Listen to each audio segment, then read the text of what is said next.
Hey guys, hey, this is my first booktube video ever. Yeah, I've been thinking of doing this for a while, and so I'm finally doing it. So today we're going to be discussing The Wrath and the Dawn. This story has a fictional setting, is based on Arabian Persian culture, so why not I wear something like this for my first video? It'll be kind of interesting, right? No? Okay. So, spoiler-free review. This was utterly amazing. The world building, the characters, the overall plot, it was absolutely fascinating. And I did not expect the essence of magic in this book. It's kind of like the background tone to it. The main synopsis is that there's a murderous boy king ruling Khorasan, which is the nation in this book. And he kills a bride every dawn. It's a new bride each day and then kills them in the morning. The main character's best friend gets chosen and gets killed, and this main character is angry, so she volunteers, which is very rare. Like, who wants to die the next day? But then, plot twist, she doesn't die. Just for all you guys that haven't read this book, please read this book if you're a hopeless romantic. Like Mary Lou said, an intoxicating gem of a story. I agree with you, Mary. Yeah, that's all for the spoiler-free review. I'm going to be talking about the content of the book now, so if you haven't read the book, please pause this video, read the book, and then go back here again. Alright? Okay, let's talk about the characters. So the main character, Shahrazad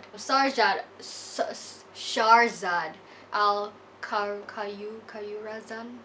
She's the ultimate badass 16-year-old girl in the entire universe. She's one of those girls that are like really passionate. She's brutally honest. She's one of those sassy ones. So overall, having this character in a world where everyone just follows the rules, it really brings her into the spotlight. Then there's our beloved Khalid. He is our beloved murderous boy king. I knew from the beginning that he wasn't all that evil. Come on. There has to be a reason. And there was a reason. And I felt immensely sad for him, but he's so precious, and just the way he loves Shahrazad, I love them both. I didn't like the way he was introduced. This whole childhood backstory was just like, what? Because I did not know him. I didn't know the relationship that he had with Shahrazad. And the fact that the writer immediately saw them separated got me to think, okay, I think this is just the author telling us that she should move on from Tariq and go with Khalid. So like, this story is actually inspired by 1001 Nights, which I've heard of. It's like a collection of, you know, Middle Eastern and Asian stories. Folk tale, I think. While reading this book, Shahrazad actually tells Khalid's story, so it's like a story within a story, and usually I just skip it, but I was actually very intrigued. Like, every story brought out a new moral, and every story was just captivating. It's the way Shahrazad explains the story and the way the story goes out. Oh yeah, the first thing that I see when I flip the page is a quote from Rumi. It said, "I once had 1,000 desires, but in my one desire to know you, all else melted away." And I was like, because first of all, I love Rumi. I've been just reading and reading his poems and his philosophy on life, and he's just inspiring. And so when I read that quote before the book even began, I'm like, I love this book already. Just overall, when I was reading this book, it felt like a breeze. There was not a single moment where I was bored of it. You know, during the storytelling, Shahrazad talks about Aladdin, and I was like, I can show you the world. He's here! Because Aladdin is like my favorite prince, and his story with Jasmine is one of my favorite all-time princess movies. And the moment where Shahrazad receives the magic rug, I was like, holy shit. The magic rug is real, which means they're probably gonna use it. So it's like seeing this fairy tale come to life within these characters in the book is like surreal, because I'm in a fairy tale. The world building is very fantastic. Like, you could vividly imagine what they're wearing, the gems over the brows, everything you can imagine, so colorful in your mind. And I love learning about these kind of cultures. Here's a fact. So when I started this book, I always thought this was a standalone. I don't know why. So when I read the ending, I was like, what the f?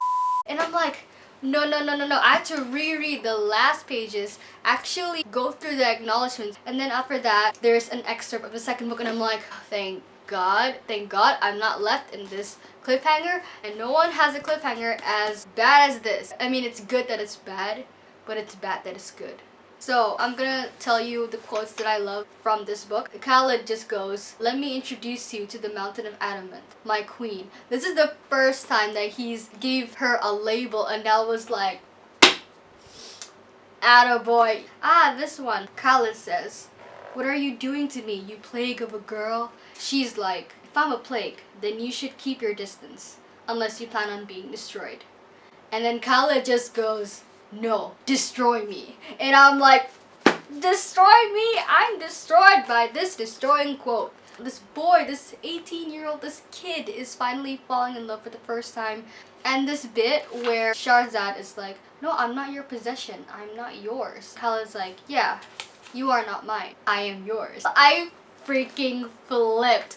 Oh my goodness. These two love runs so deep between Khaled and Shahrazad because when Khaled finds out that Shahrazad's initial reason to volunteer was to kill him, and then she fell in love with him, so she doesn't want to tell him anymore. But Shahrazad's like, and I'm like, and then everyone's like, these dorks are so in love. It's disgusting, but I love them. Okay, so overall I would give this 95%. You know, I'm pretty sure Shahrazad's dad is going to be a villain in the next book. I'm not sure because he's gone insane. What I really want in the book is just to have a Aladdin and Jasmine moment between Shahrazad and Khaled where they're just like gliding over the clouds with the magic carpet and they're just soaring. I need that. Just Renee, give me that, and I love you forever. Actually, I already do love you. It's just I'll love you more, okay? That's it for today. I'm not sure if this is entertaining or boring. I just started doing this, so maybe, you know, I gotta spice it up. So yeah, I'll see you guys later, I guess. So